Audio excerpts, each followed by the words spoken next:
আল্লাহর একজন নবী ছিলেন যার নাম হযরতে উযাইর আলাইহিস সালাম। তিনি কত বছর ঘুমিয়েছেন? আল্লাহর কোরআন বলেছিলেন কাম লাবিস্তা, হে উযাইর বলো না তুমি কত বছর ঘুমিয়েছিলে।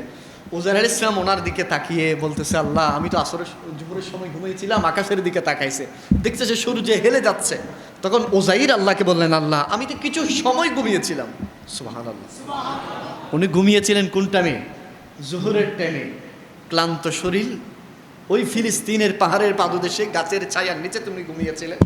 ঘুম থেকে সজাগ হলেন, আল্লাহ জিজ্ঞেস করতেছেন কে? আল্লাহ কাম লাবিস্তা, ও উযাইর বলো না তুমি কতদিন ঘুমিয়েছো।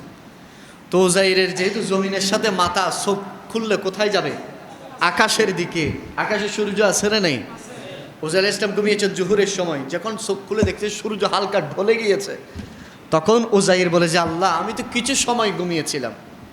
তখন আল্লাহ বলতেছেন তুমি তোমার জেহর দিকে তাকাও, তুমি তোমার খাদ্যের দিকে তাকাও, খাদ্যের তোমার ওই বাহনের দিকে তাকাও। দেখে যে বাহন ঘোরাতে ঘোরে, তিনি ঘোড়াটা গাছের সাথে বাঁধছে, ঘোড়াটা মরে ফুঁসে ওনার ওই ঘোড়ার হাতগুলো কি হয়ে গেছে? রেজা হয়ে গেছে, ছাই হয়ে গেছে, এবং ওনার খাদ্যর সব কিছু শেষ হয়ে গেছে, এবং ওনার শরীর সব কিছু দেখতেছে খাদ্য কোথায় কোথায়।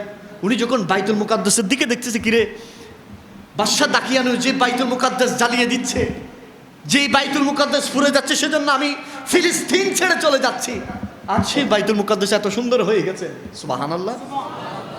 ওনার পাশে যে আনার গাছ, এক একটা আনার বিশাল আকৃতির আনার, উনি দেখে আল্লাহ এটা তো না, আমি কয়েক মিনিট তো ঘুমাই নাই, কয়েক ঘন্টা ঘুমাই নাই, আল্লাহ আমি তো বহুদিন ঘুমিয়েছি। তখন আমার আল্লাহ শিখিয়ে দিচ্ছেন, উযাইর তোমাকে শুধু বহুদিন না, আমি তোমাকে এই ঘুমানোর মধ্যে 100টা বছর রেখেছি। আল্লাহ লাস্টে বলতেছেন তাহলে তোমার ওই বাটির মধ্যে যে খানা ছিল, সে বাটির ঢাকনাটা একটু উপরে তুলো। উযাইর বাটির খানাটার ঢাকনাটা যখন উপরে তুললেন, দেখতেছে সেখান থেকে এখনো ধোঁয়া বের হচ্ছে।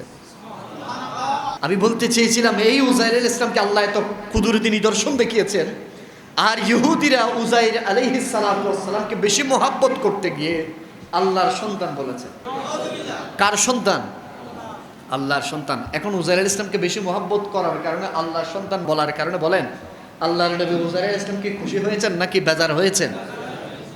আমাদের সমাজেও যারা আহলে বাইত রাসূল সাল্লাল্লাহু আলাইহি ওয়া আলিহি ওয়াসাল্লামকে সাহাবায়ে কেরামের, বিশেষ করে সিদ্দিক আকবরের চেয়ে অতি আফজল মনে করা, যার ব্যাপারে আমার নবীজি বলেছেন আফজালুন নাস বাদাল আম্বিয়া বলেছেন, খলিফাতুর রাসূল, যারা আহলে বাইতের শান বলতে গিয়ে সিদ্দিক আকবরকে গালি দেয়, এটা কি আহলে বাইতের রাসূল খুশি হবেন?